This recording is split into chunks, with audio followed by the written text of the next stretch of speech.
할렐루야, 반갑습니다. 우리에게 수요예배가 있어서요, 하나님 앞에 더 나아갈 수 있고, 또 우리가 때로는 우리의 삶 가운데 무너지기도 하지만 다시 한번 하나님 붙잡을 수 있어서 너무 감사합니다. 오늘 이 시간에 하나님 앞에 나아가는 우리의 심령이 하나님의 은혜를 갈망하며 나아가는 그런 심령이 되게 해달라고 잠깐 다 같이 묵상기도 하고요, 기도하기를 찬양하기를 소원합니다. 다 같이 작게 기도합니다. 하나님 아버지, 이 시간에 우리의 욕심과 죄성을 다시 한번 내려놓으시고 하나님 앞에 잠잠히 우리가 의존을 구하며 나아갑니다. 하나님께서 우리에게 은혜를 주시고 다시 한번 하나님 밝고 주님의 주시옵소서.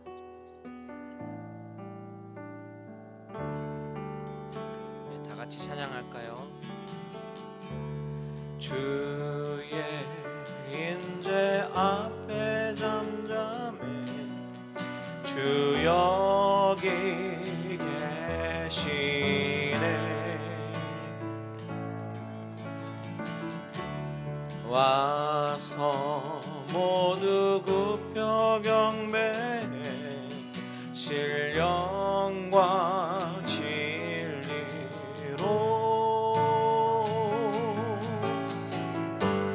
순결하신 주님, 거룩한 존전에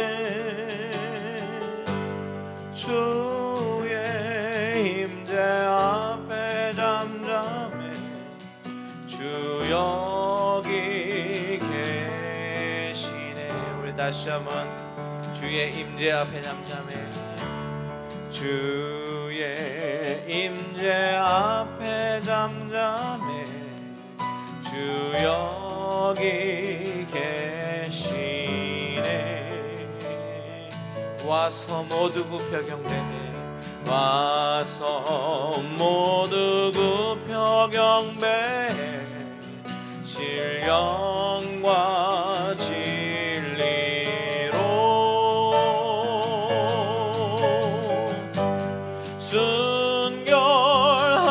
순결하신 주님, 거룩한 존전에 주의 임재 앞에 잠잠해 주 여기 계시네. 주의 영광 앞에 잠잠해 주의 영광 앞에 잠잠해 주의 빛 비치네.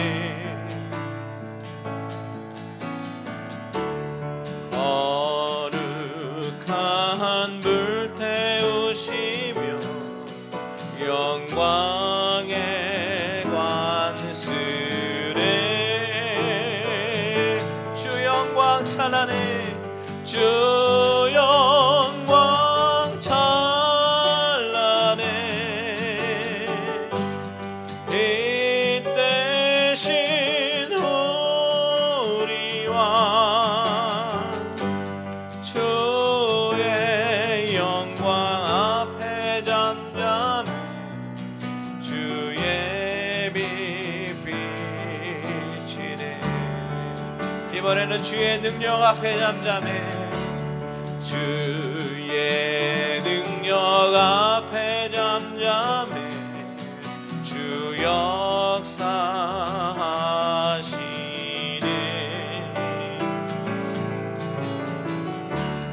죄 사하고 치유하시는 놀라운 주네. 주 믿는 자에게 능치 못함 없네. 주의 능력 앞에 잠잠해 주 역사 역사하시네. 순결하신 주님, 순결하신 주님, 거룩한 존전에 주의 임재 앞에 잠잠 주 여기 계시네. 주의 임재, 주의 임재 앞에 잠잠해 주 여기 계시네. 주 품에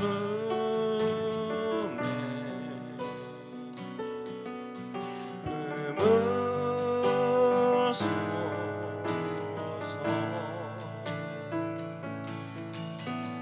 능력이 발로 덮으소서. 거친 파도 날 향해 와도 주와 함께 날아오르리. 폭풍 가운데 나의 영혼 잠잠하게 주를 보리라. 주님 안에, 주님 안에 나 거하기 원합니다. 주님, 나 거하리.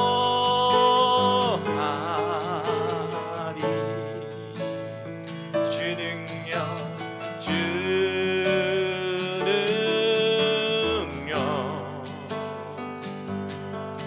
나 잠잠히 믿네. 거친 파도 날 향해 와도 주와 함께 날아오르리. 폭풍 가운데 나의 영혼 잠잠하게 주를 보리라. 다시 한번 거친 파도 날 향해 와도 주와 함께 날아오르리. 폭풍 가운데 나의 영혼 잠잠하게 주를 보리라. 잠잠하게 주를 보. 다시 한번 고백합니다. 잠잠하게 주를 보리라. 아멘. 우리 시간에요, 다 같이 힘차게 박수 치시면서 우리 하나님께 찬양하기를 소원합니다.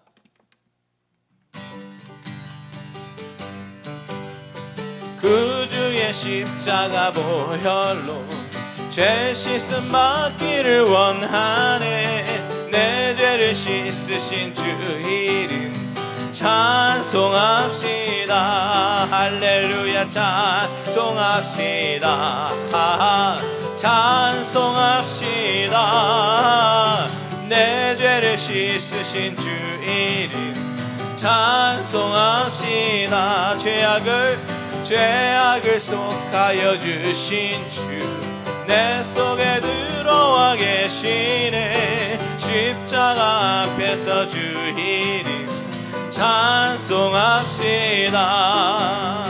찬송합시다. 찬송합시다. 내 죄를 씻으신 주 이름 찬송합시다. 주 앞에 흐르는 주 앞에 흐르는 생명수 날 씻어 정하게 하시네. 내 기쁨 정성을 다하여 찬송합시다. 할렐루야. 찬송합시다. 찬송합시다. 내 죄를 씻으신 주 이름 찬송합시다. 내 주께 회개한 내 주께 회개한 양심은 생명수 가운데 젖었네. 흠없고 순전한 주 이름 찬송합시다. 다같이 찬송합시다. 찬송합시다. 내 죄를 씻으신 주 이름 찬송합시다. 할렐루야. 찬송합시다. 찬송합시다. 내 죄를 씻으신 주 이름 찬송합시다. 예수 십자가에 흘린 피로써 그대는 씻기어 있는가. 더러운 죄 희게 하는 능력을 그대는 참을지 않은가. 예수의 보혈로 그대는 씻기어 있는가. 마음속에 여러가지 죄악이 깨끗이 씻기어 있는가. 주 예수와 밤낮으로 늘 함께 그대는 행동을 하는가. 아무데나 어디든지 그대는 십자가 들고 있는가. 예수의 보혈로 그대는 씻기어 있는가. 마음속에 여러가지 죄악이 깨끗이 씻기어 있는 주님 예수 다시 올 때 그대는 영접할 예복이 있는가. 그대 몸은 거룩한 곳 성전에 들어갈 준비가 됐는가. 다같이 고백합니다. 예수의 보혈로 그대는 씻기어 있는가. 마음속에 여러가지 죄악이 깨끗이 씻기어 있는가. 모든 죄에 더러워진 예복을 주 앞에 지금 담아서서 샘물같이 솟아나는 보혈로 눈보다 더 희게 씻으라. 아멘. 예수의 보혈로 그대는 씻기어 있는가. 마음속에 여러가지 죄악이 깨끗이 씻기어 있는가. 예수의 보혈로 그대는 씻기어 있는가. 마음속에 여러가지 죄악이 깨끗이 씻기어 있는가. 다시 한번 고백합니다. 예수의 보혈로 그대는 씻기어 있는가. 마음속에 여러가지 죄악이 깨끗이 씻기어 있는가.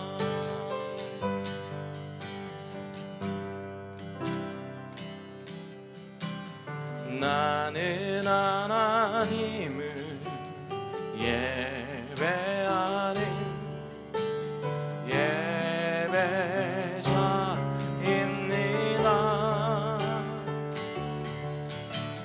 내가 서 있는 곳 어디서나 하나님을 예배합니다.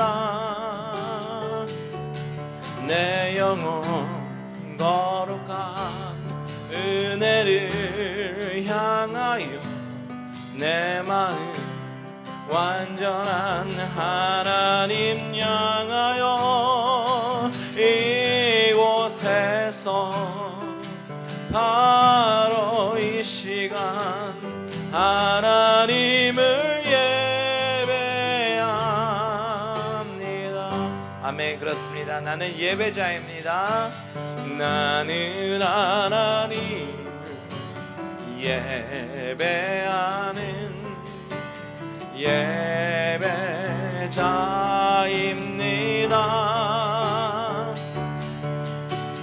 내가 서 있는 곳 어디서나 하나님을 예배합니다. 내 영혼 거룩한 은혜를 향하여 내 마음 완전한 하나님 향하여 이곳에 바로 이 시간 하나님을 예배합니다. 내 영혼 거룩한 은혜를 향하여 내 마음 완전한 하나님 향하여 이곳에서 바로 이 시간 하나님을 예배합니다. 목마른 나의 영혼 주를 부르니 나의 맘 만져 주소서. 주님만을 원합니다. 더 원합니다. 나의 맘 만져 주소서.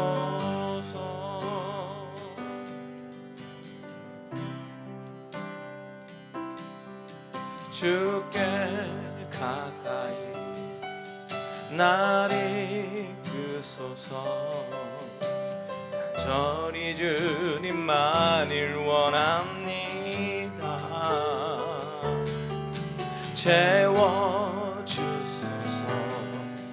주의 사랑을 진정한 찬양 드릴 수 있도록 목마른 나의 영혼 주를 부르니 나의 맘 만져 주소서.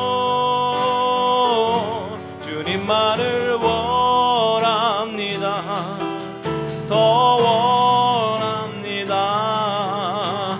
나의 맘 만져 주소. 우리 처음부터 다시 한번 고백합니다. 주께 가까이 날 이끄소서. 날 이끄소서. 저리 주님만을 원합니. 주님 내 영혼에 채워주소서. 채워주소서. 주의 사랑을 진정한 찬양 드릴 수 있도록 목마른 나의 영혼 주를 부르니 나의 맘 만져 주소서. 주님만을 원합니다. 더 원합니다. 나의 맘 만져. 우리 시간 다 같이 기도하며 나아갑니다. 하나님, 성령님 이 시간에 간절히 우리의 목마름을 채워주시고 영적인 갈급함 가운데 하나님의 성령의 크신 은혜가 이 자리에 선포되게 해달라고 다 같이 주님의 이름 한번 부르고 기도합니다. 주여,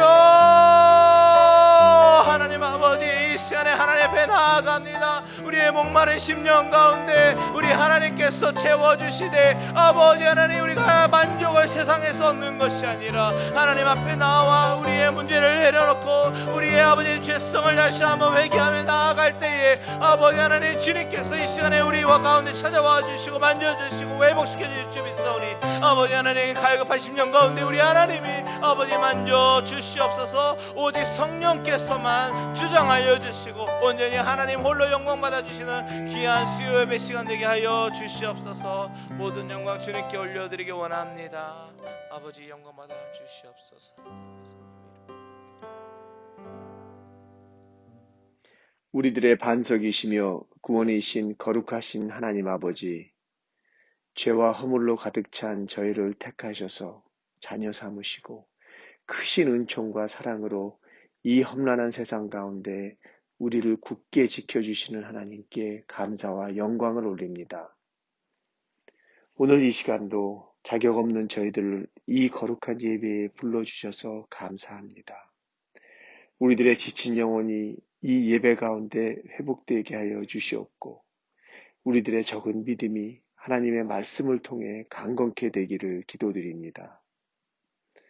지금 온 세상을 뒤엎어 놓은 코비드-19 팬데믹으로 우리가 비록 힘들고 어려운 생활을 하고 있지만 하나님께서는 우리로 하여금 이 시간들을 통해 세상과는 멀어지고 하나님과는 더욱 가까워지길 원하신다는 것을 믿음의 눈으로 바라보게 하여 주시옵소서.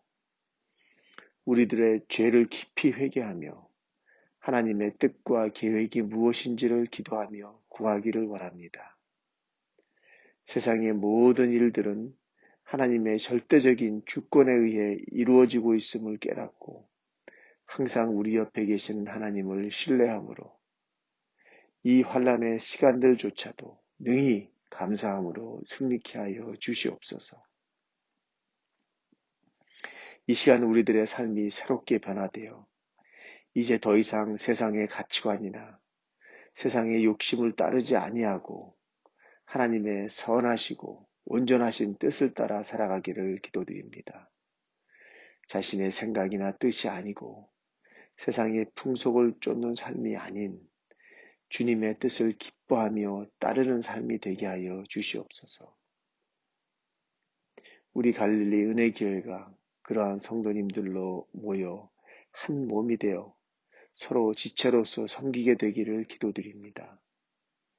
그리스도의 몸을 세우는 일에 우리 모두가 하나님이 주신 서로 다른 은사로 어우러져 기쁨으로 섬기며 하나 되게 하시옵소서. 이 저녁 우리들에게 주실 하나님의 말씀을 기대합니다. 그 말씀을 선포하실 목사님께 성령 충만케 하여 주시옵고 은혜로 가득 채워 주시옵소서. 우리를 위해 사랑의 십자가를 주신 만왕의 왕 예수 그리스도 이름으로 감사하며 기도드렸습니다. 아멘.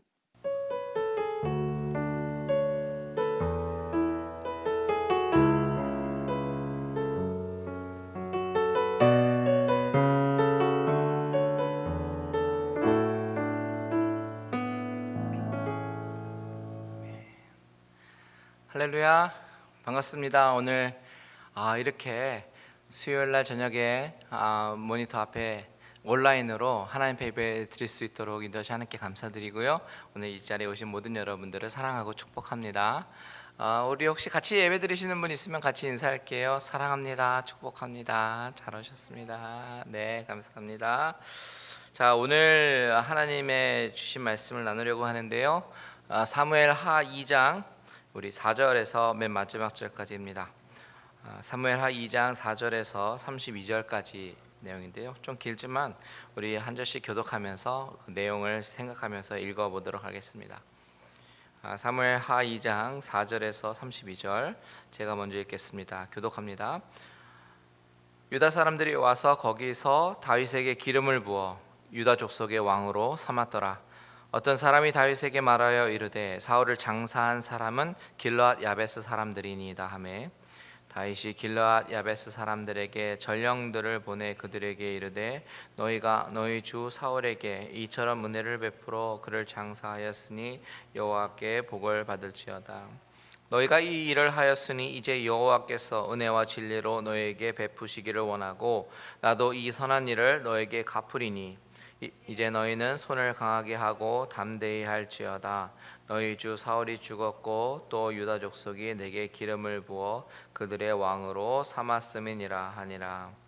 사울의 군사령관 넬의 아들 아브넬이 이미 사울의 아들 이스보셋을 데리고 마하나임으로 건너가 길르앗과 아술과 이스라엘과 에브라임과 베냐민과 온 이스라엘 왕으로 삼았더라. 사울의 아들 이스보셋이 이스라엘 왕이 될 때에 나이가 40세이며 2해 동안 왕위에 있으니라. 유다 족속은 다윗을 따르니 다윗이 헤브론에서 유다 족속의 왕이 된 날수는 7년 6개월이더라. 넬의 아들 아브넬과 사울의 아들 이스보셋의 신복들은 마하나임에서 나와 기브온에 이르고 수레야의 아들 요압과 다윗의 신복들도 나와 기브온 못가에 그들을 만나 함께 앉으니 이는 못 이쪽이요 그는 못 저쪽이라. 아브넬이 요압에게 이르되 원하건대 청년들에게 일어나서 우리 앞에서 겨루게 하자. 요압이 이르되 일어나게 하자 하매 그들이 일어나 그 수대로 나아가니 베냐민과 사울의 아들 이스보셋의 편에 12명이요 다윗의 신복 중에 12명이라. 각기 상대방의 머리를 잡고 칼로 상대방의 옆구리를 찌르매 일제히 쓰러진지라. 그러므로 그것을 헬갓 핫수림이라 일컬었으며 기브온에 있더라. 그날에 싸움이 심히 맹렬하더니 아브넬과 이스라엘 사람들이 다윗의 신복들 앞에서 패하니라. 그곳에 스루야의 세 아들 요압과 아비새와 아사헬이 있었는데 아사헬의 발은 들노르같이 빠르더라. 아사헬이 아브넬을 쫓아 달려가되 좌우로 치우치지 않고 아브넬의 뒤를 쫓으니 아브넬이 뒤를 돌아보며 이르되 아사헬아 너냐 대답하되 나로라. 아브넬이 그에게 이르되 너는 왼쪽으로나 오른쪽으로나 가서 청년 하나를 붙잡아 그의 군복을 빼앗으라 하되 아사헬이 그렇게 하기를 원하지 아니하고 그의 뒤를 쫓으매 아브넬이 다시 아사헬에게 이르되 너는 나 쫓기를 그치라. 내가 너를 쳐서 땅에 엎드려지게 할 까닭이 무엇이냐? 그렇게 하면 내가 어떻게 내 형 요압을 대면하겠느냐 하되 그가 물러가기를 거절하매 아브넬이 창 뒤끝으로 그의 배를 찌르니 창이 그 등을 꿰뚫고 나간지라. 그곳에 엎드려져 죽음에 아사헬이 엎드려져 죽은 곳에 이르는 자마다 머물러 섰더라. 요압과 아비새가 아브넬의 뒤를 쫓아 기브온 거친 땅의 길가 기아 맞은쪽 임마산에 이를 때에 해가 졌고 베냐민 족속은 함께 모여 아브넬을 따라 한 무리를 이루고 작은 산 꼭대기에 섰더라. 아브넬이 요압에게 외쳐 이르되 칼이 영원히 사람을 상하겠느냐? 마침내 참혹한 일이 생길 줄을 알지 못하느냐? 내가 언제 무리에게 그 형제 쫓기를 그치라 명령하겠느냐?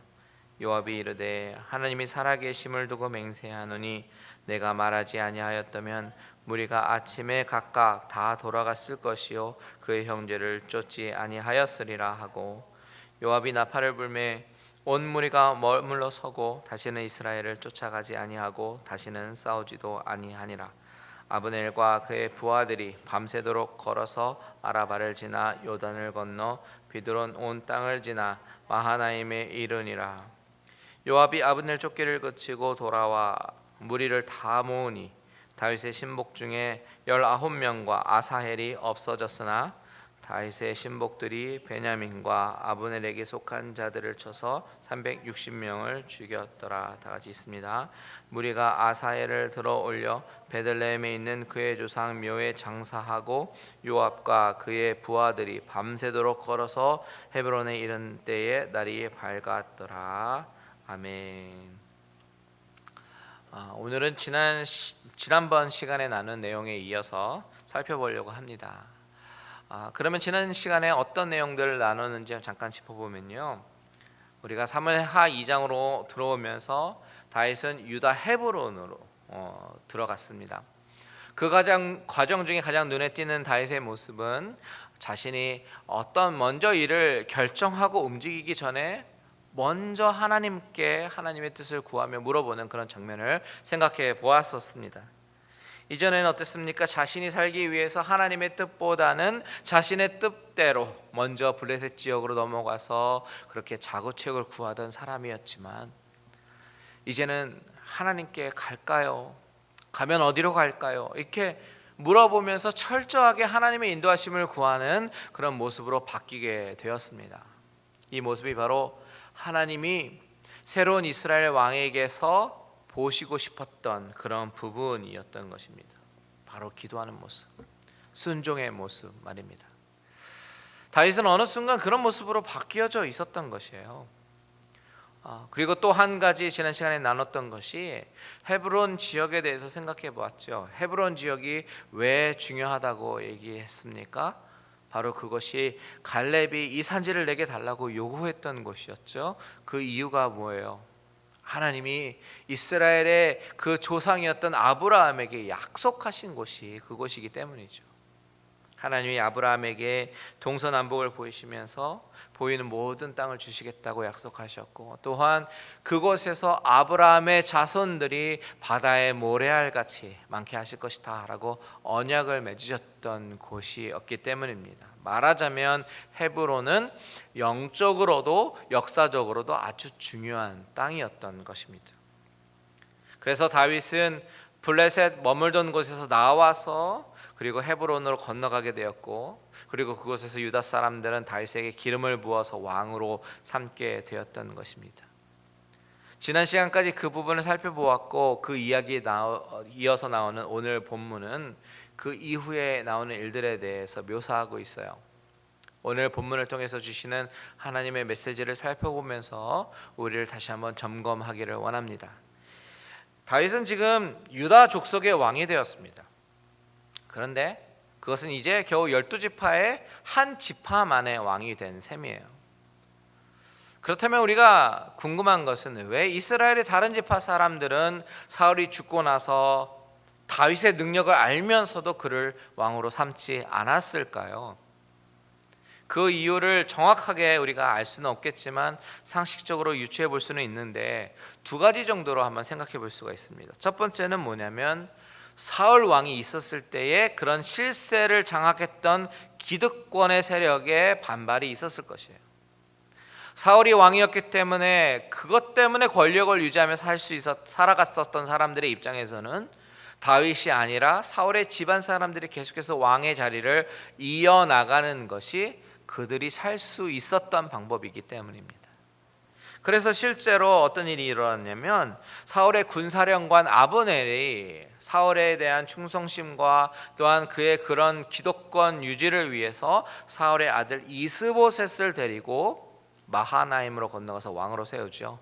우리 8절과 9절이 그 사실을 얘기해 주고 있습니다. 같이 읽어봅니다. 8절과 9절 시작. 사울의 군사령관 넬의 아들 아브넬이 이미 사울의 아들 이스보셋을 데리고 마하나임으로 건너가 길르앗과 아술과 이스라엘과 에브라임과 베냐민과 온 이스라엘의 왕으로 삼았더라. 다윗은 유다 지역의 왕이 되었지만 이스보셋은 나머지 지역에서 왕이 되었습니다. 여기서 아브넬은 마하나임으로 건너가 이스보셋을 왕으로 세웠잖아요. 그 마하나임이라는 그 지명의 이름의 뜻이요, 아주 흥미롭게도 두 군데라는 뜻을 가지고 있어요. 이렇게 한 나라가 두 사람을 왕으로 세워서 둘로 갈라지는 형국이 되었는데, 다윗의 입장에서는 이렇게 사울 집안 사람을 중심으로 형성되어 있는 이 북쪽 세력을 최선을 다해서 끌어안을 필요가 있었습니다. 게다가 사람들이 다윗을 인정하지 않았던 이유 중에 또 다른 하나는 블레셋으로 망명했던 다윗의 중심을 의심했을 수도 있어요. 이스라엘이 블레셋의 공격을 받아서 가장 어려울 때에는 숨어 있다가 다 망하니까 이제야 나타나서 왕의 자리를 차지하려고 한다라고 생각할 수 있었을 것입니다.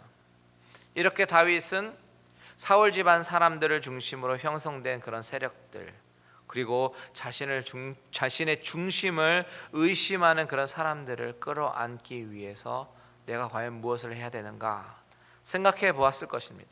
그랬더니 사울의 시체를 가져다가 장사를 지내주었던 길르앗 야베스 사람들이 떠올란 거예요. 그래서 그들을 위로하고 싶었고 그들을 품고 싶었을 것입니다. 잠시 사무엘상 31장의 맨 마지막 부분을 한번 볼까요? 31장 맨 마지막 부분 보면 11절에서 13절에 이렇게 사무엘상은 마무리가 됩니다. 길르앗 야베스 주민들이 블레셋 사람들이 사울에게 행한 일을 듣고 모든 장사들이 일어나 밤새도록 달려가서 사울의 시체와 그의 아들들의 시체를 벳산 성벽에서 내려 가지고 야베스에 돌아와서 거기서 불사르고 그의 뼈를 가져다가 야베스 에셀 나무 아래 장사하고 7일 동안 금식하였더라. 자, 이 길앗 야베스 사람들은요, 사울이 죽었다라는 이야기, 그리고 그의 시체가 벳산 성벽에 매달려 있다라는 이야기를 듣고 너무 슬퍼하면서 장정들을 데리고 달려가서 사울의 시체와 그의 아들들의 시체를 가져와서 자신의 지역으로 돌아와 화장하고 7일 동안 금식하고 애곡했습니다. 이들이 이렇게까지 사울을 사랑했던 이유가 무엇일까요? 바로 그들에게는 사울이 생명의 은인이었기 때문이에요. 사무엘상 11장에 보면 암몬이 길앗 야베스 주민들을 공격한 적이 있었습니다. 기억나시겠지만 그때 암몬 사람들은요, 쳐들어와서 너희가 항복을 하려면 전부 오른쪽 눈을 뽑으라 라고 요구했었어요. 일주일 안으로 아무도 너희를 구원하지 않으면 오른쪽 눈을 뽑고 신하가 될 것이다 라고 엄포를 놓았죠. 근데 왜 오른쪽이라고 말씀드렸습니까? 그때는 싸울 때는 오른손에는 칼을, 왼손으로는 방패를 들고 있었는데 오른손을 빼면 왼쪽 눈이 방패에 가려서 전쟁을 할 수 없기 때문입니다. 전투력을 상실하게 되는 것입니다. 그런데 왼쪽 눈을 남기면 농사를 짓고 부려먹기에 하자가 없었기 때문인 것이죠. 이것은 길앗 야베스 사람들 입장에서는 정말 너무나도 큰 치욕거리였습니다. 바로 그때 공식적으로 왕이 되지 않았던 그 사울이요, 분노하고 사람들을 이끌고 전투에 나가서 길앗 야베스 주민들을 위기에서 구했던 그런 장면이 바로 11장에 기록되어 있습니다. 그러니 그 길앗 야베스 주민들의 입장에서는 사울이 얼마나 고마운 은인이었겠습니까? 그래서 사울이 죽었다라는 소식을 들었을 때는 자신들의 위험을 무릅쓰고라도 사울의 시체를 가져다가 장사를 하고 애곡을 한 것입니다. 7일 동안 금식하면서요. 자, 다윗의 입장에서 이렇게 전심으로 사울을 좋아하고 사랑하고 충성하며 따랐던 길앗 야베스 사람들의 마음을 얻는 것은 앞으로 그의 행보에 있어서 아주 상당히 중요한 일이었을 것입니다.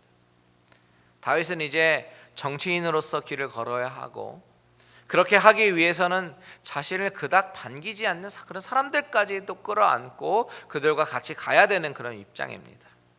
그래서 그가 헤브론에서 왕으로 세워지고 나서 가장 먼저 한 일이 바로 이 길앗 야베스 사람들을 위로하고 안심시키고 끌어안는 일이었을 것입니다. 그래서 그들을 위로하죠. 우리 5절에서 7절을 다 같이 한번 읽어봅니다.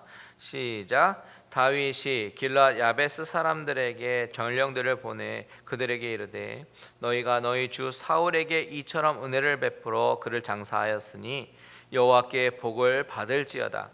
너희가 이 일을 하였으니 이제 여호와께서 은혜와 진리로 너희에게 베푸시기를 원하고 나도 이 선한 일을 너희에게 갚으리니 이제 너희는 손을 강하게 하고 담대히 할지어다. 너희 주 사울이 죽었고 또 유다 족속이 내게 기름을 부어 그들의 왕으로 삼았음이니라 하니라. 자, 다윗은 이렇게 자신보다 선왕을 더 따르고 충성했던 사람들을 끌어안고 위로합니다. 그것이 다윗의 성정이에요. 뿐만 아니라 이런 리더십으로 다윗의 정치적인 입지도 다져지는 것입니다. 여러분, 우리가 보통 정치라는 단어를 떠올릴 때 많은 경우에 머릿속에 떠오르는 이미지는 어떤 권모와 술수 그리고 여우 같은 교활함의 이미지를 떠올리는 경우가 많습니다. 하지만 다윗의 정치는 사람을 품어주고 그들의 마음을 아픔을 위로해주고 은혜를 베푸는 그런 리더십이었어요. 정치적인 계략으로서가 아니라 그의 성정과 리더십이 그런 모습인 것이죠.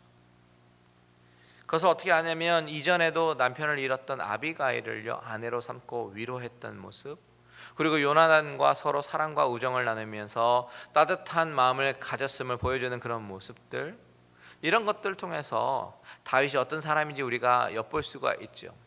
그런데 이 성정이, 이 성격이, 이런 퍼스널리티가 어디에서 비롯된 것일까요? 이 모든 것은요 바로 들에서 양을 치면서 목자로서 그 양들을 위해서 헌신하면서 양들을 돌보던 그 목자의 마음을 가졌기 때문입니다. 여러분, 하나님의 나라는 이런 식으로 완성이 되어 간다라는 것을 주목해 보고 싶습니다. 하나님이 원하시는 나라는 숙청과 복수에 의해서 그런 권력이 세워지는 것이 아니라 바로 사랑과 은혜, 자비로 리더십이 세워지고 권력이 세워지는 나라임을 우리는 반드시 기억해야 합니다. 크리스찬이 살아가는 방식은 이와 같아야 되는 거예요. 우리가 속한 사회, 우리가 속한 공동체에서는 사랑과 은혜의 법칙으로 다스려져야 되는 그런 공동체가 되어야 할 줄 믿습니다. 내 마음에 들지 않아도, 나를 좋아하지 않아도 예수님이 말고의 귀를 다시 붙여주셨던 것처럼 용서와 자비의 모습, 크리스찬의 모습으로 살아가게 되기를 축복합니다. 쉽지는 않겠지만, 때로는 억울하기도 하겠지만, 하나님이 나를 이 사회, 이 공동체 안에 불러주신 목적이 무엇인가를 늘 생각하고 기억하면서 하나님이 원하시고 하나님이 그리시는 그 그림 안에서 순종하며 사시는 저와 여러분들 되시기를 주님의 이름으로 축원드립니다. 자, 계속해서 본문을 보게 되면 이렇게 한 나라에 두 왕이 세워졌어요. 하나는 직전 왕인 사울 왕의 측근 세력에 의해서 세워진 그런 왕이고, 또 다른 하나는 하나님에 의해서 세워진 왕입니다. 자, 12절부터의 이야기는 이 두 세력 간의 다툼을 그리는 이야기로 나오는데요. 그런데 우리가 여기서 주목해 봐야 되는 이야기가 있어요. 14절에서 17절을 같이 읽겠습니다. 시작. 아브넬이 요압에게 이르되 원하건대 청년들에게 일어나서 우리 앞에서 겨루게 하자. 요압이 이르되 일어나 겨루게 하자 하매 그들이 일어나 그 수대로 나아가니 베냐민과 사울의 아들 이스보셋의 편에 12명이요 다윗의 신복 중에 12명이라. 각기 상대방의 머리를 잡고 칼로 상대방의 옆구리를 찌르매 일제에 쓰러진지라. 그러므로 그곳을 헬갓 핫수림이라 일컬었으며 기브온에 있더라. 그날에 싸움이 심히 맹렬하더니 아브넬과 이스라엘 사람들이 다윗의 신복들 앞에서 패하니라.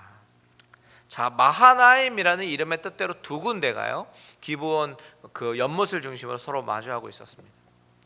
기브온이라는 지역은 여호수아 18장에 보면 베냐민 지파에게 주어졌던 곳이었고, 이곳은 예루살렘 북쪽 한 8km 정도 떨어진 곳, 그러니까 지금 다윗이 있고 있는 헤브론에서부터는 한 37km 정도, 23마일 정도 떨어진 곳입니다. 그곳에서 연못을 중심으로 서로 마주보고 있었는데, 자, 이스보셋을 왕으로 세운 군대 장관 아브넬이 끔찍한 제안을 합니다. 서로 군인들을 12명씩 세워서 서로 상대방의 머리를 잡고 칼로 옆구리를 찌르도록 하자라는 것입니다. 14절에 보면 우리 앞에서 겨루게 하자. 여기서 겨루다로 쓰인 이 히브리어 단어 샤하크라는 단어는요, 서로 비웃으면서 벌이는 단독 싸움을 의미합니다. 말하자면 서로 죽이는 놀이를 하고 있는 거예요.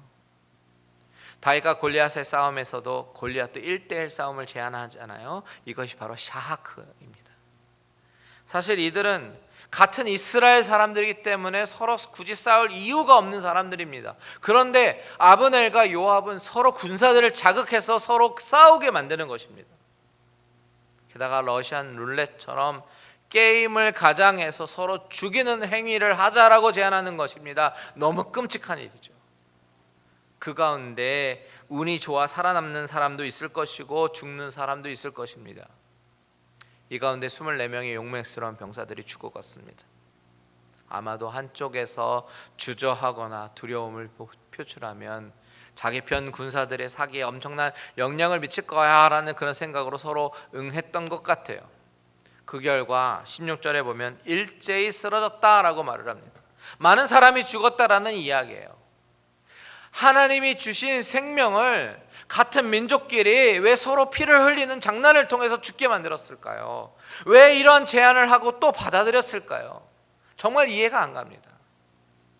그런데 가만히 생각해 보면 거기에는 아마 자신들의 힘을 과시하려는 의도가 있지 않았는가 생각해 볼 수 있습니다. 다윗 쪽은 겨우 유다 한 지파입니다. 그런데 이스보셋이 왕이 된 쪽은 유다를 제외한 나머지 지파들이에요. 세력으로 간주하자면, 계산하자면 이스보셋 쪽이 훨씬 월등하다라고 할 수 있습니다. 그렇기 때문에 아브넬은 처음부터 다윗 편을 무시했을 수 있고 결국 자신들의 힘을 과시하기 위해서 그런 제안을 한 것으로 보입니다. 그러나 힘의 과시는 결국 큰 싸움이 되어버렸고 많은 청년들의 목숨을 빼앗아갔던 것입니다. 여러분, 우리는 이 본문의 내용을 보면서 좀 깊은 생각을 해야 됩니다. 왜냐하면 성경에서 이런 끔찍한 모습을 보여줄 때에는 다 이유가 있기 때문입니다.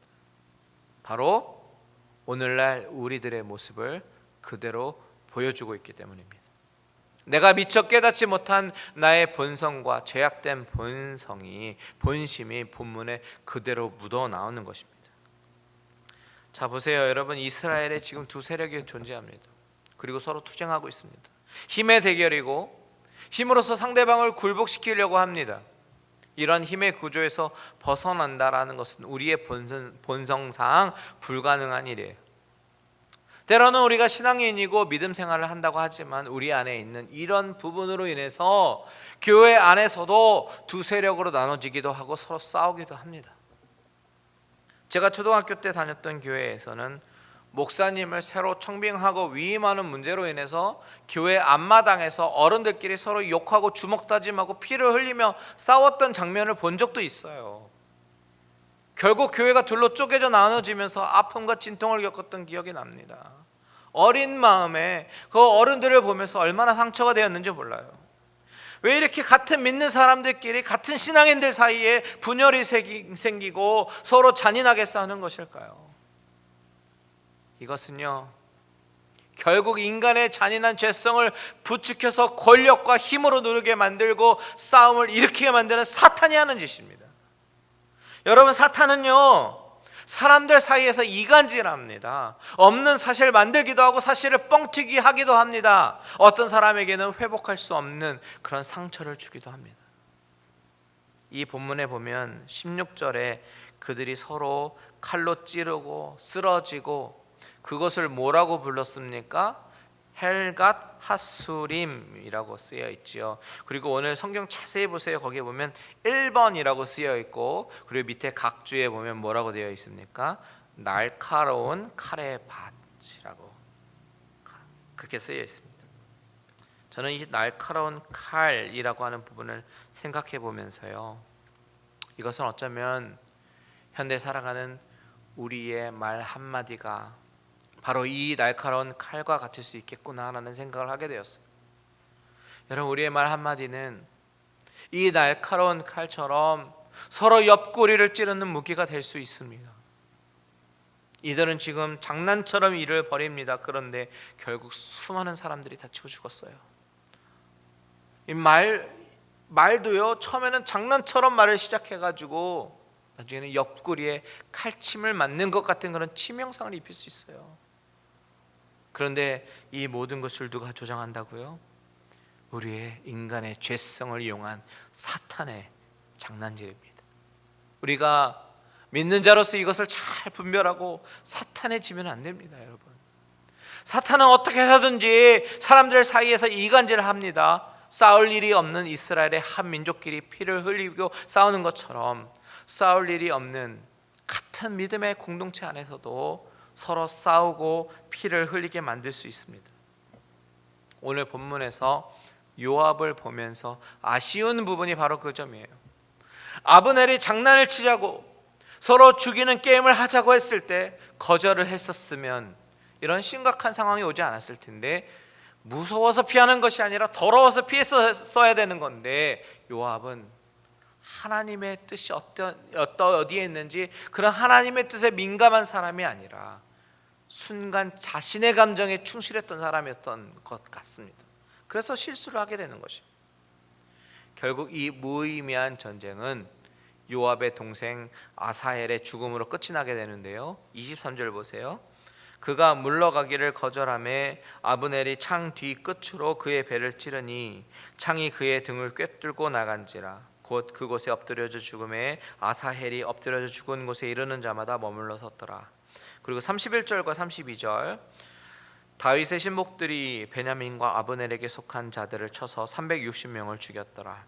무리가 아사헬을 들어올려 베들레헴에 있는 그의 조상 묘에 장사하고 요압과 그의 부하들이 밤새도록 걸어서 헤브론에 이른 때에 날이 밝았더라. 여러분, 우리는 예수님을 기억해 봐야 돼요. 예수님은 이 세상에서 가장 낮고 천한 곳으로 오셨습니다. 하지만 예수님은 자신이 약해서가 아니라 인류를 구하기 위해서, 하나님의 마음을 전달하기 위해서 자신의 능력을 과시하기보다는 오히려 약하고 천한 자, 소외된 자에게 관심을 보이셨고 자신을 희생해서 십자가에서 돌아가셨습니다. 우리의 힘은, 믿는 자들, 크리스찬들의 힘은 그런 예수님을 바라보기 시작할 때 나오는 줄 믿으시기 바랍니다. 능력은 가장 처참하고 저주라고 생각하는 그런 십자가에서 나오는 거예요.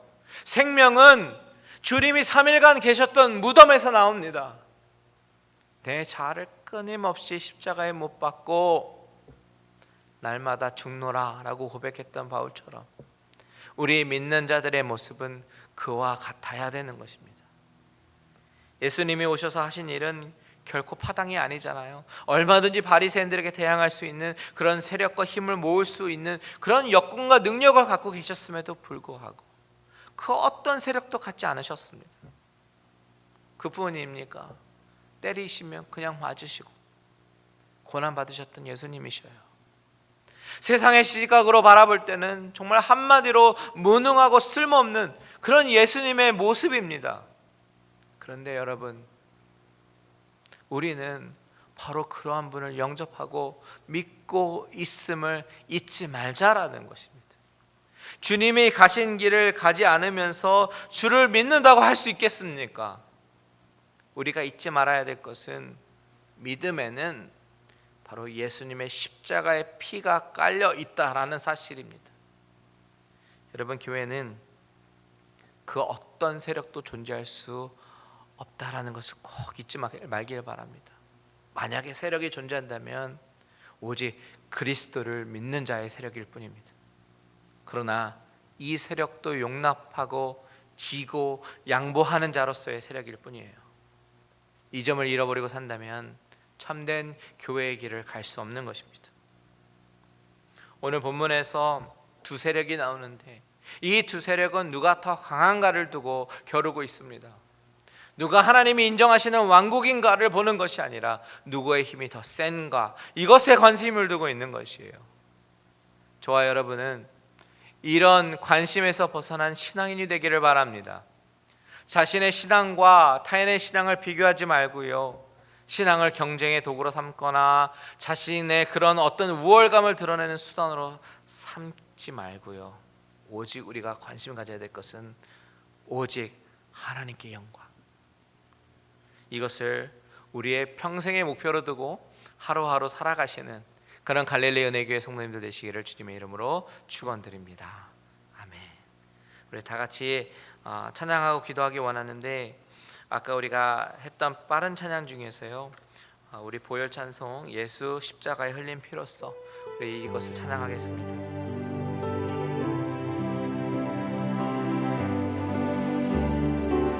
예수 십자가, 예수 십자가에 흘린 피로써 그대는 씻기어 있는가? 더러운 죄 희게 하는 능력을 그대는 참을지 않은가?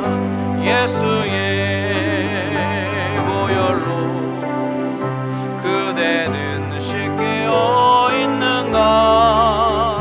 마음속에 여러 가지 죄악이 깨끗이 씻기어 있는가? 주 예수와 밤낮으로 늘 함께 그대는 행동을 하는가?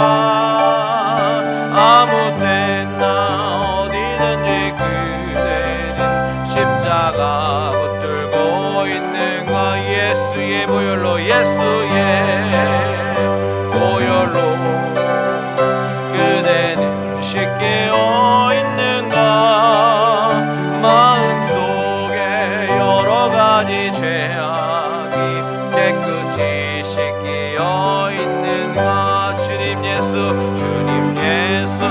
다시 올 때 그대는 영접할 예복이 있는가?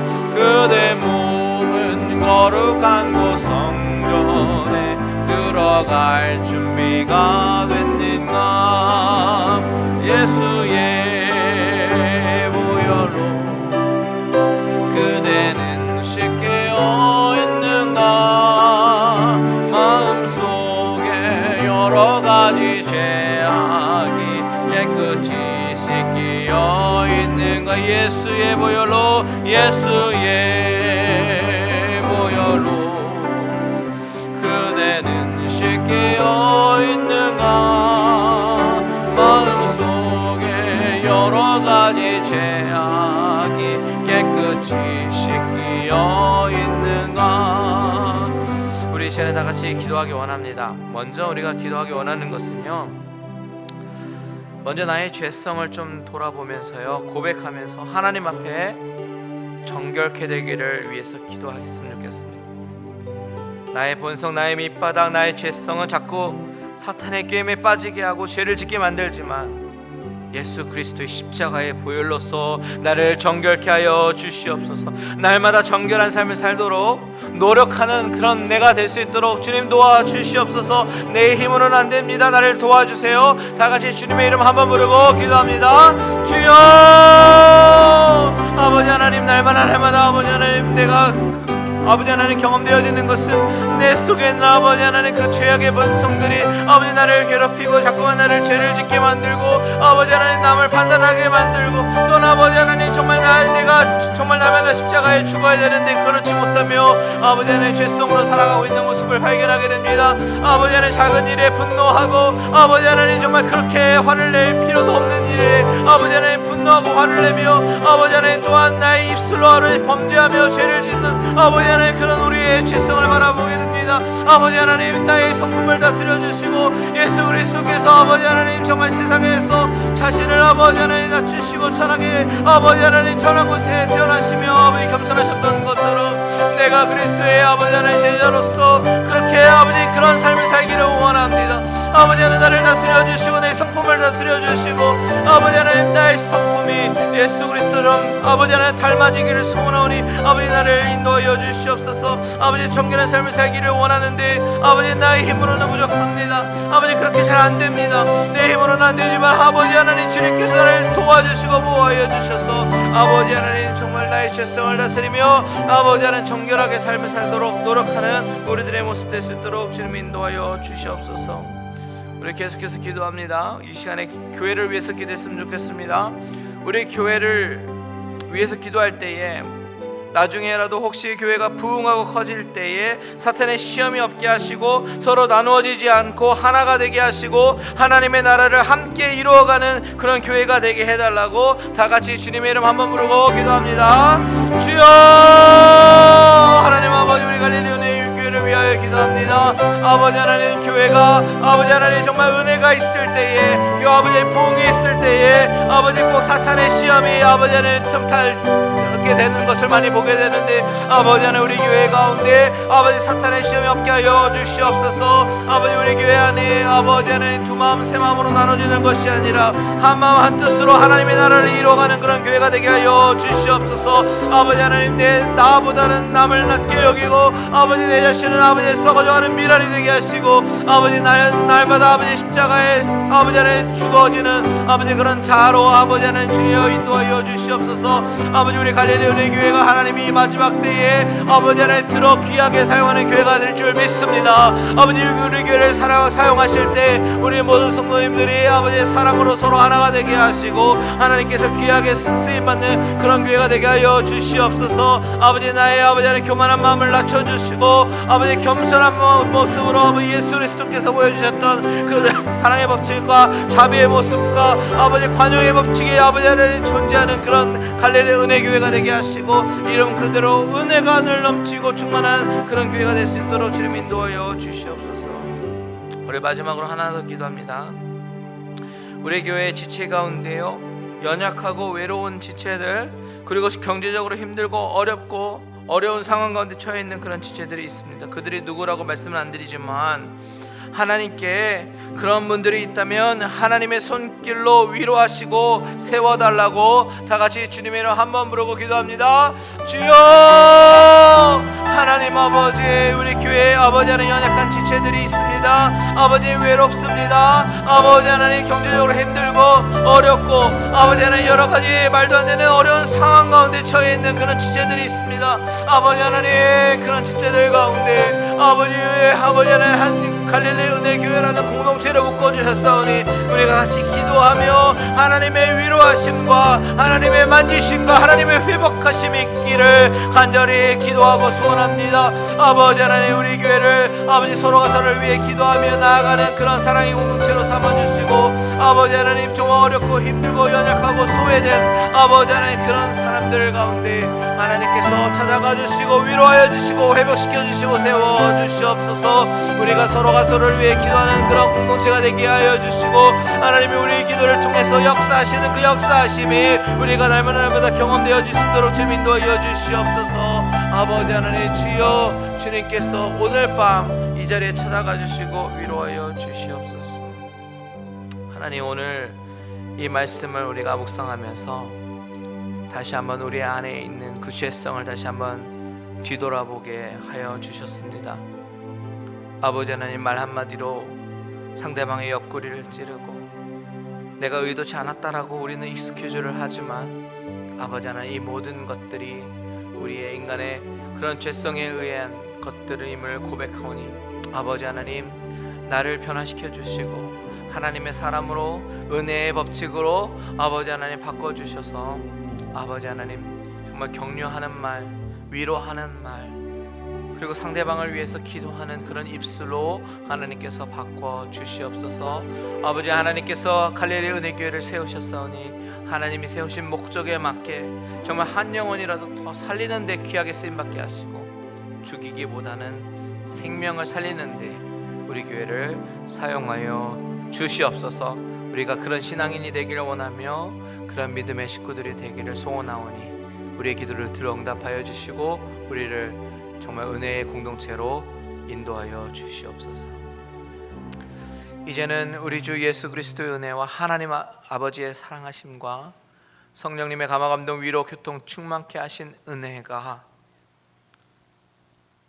싸우기보다는 둘로 나누기보다는 정말 서로가 위로하고 격려하고 사랑과 자비의 관용의 법칙으로 하나 되기를 소원하는 모든 심령들과 가정들과 하시는 모든 일들 위해 이제로부터 영원토록 함께 계실지어다. 아멘.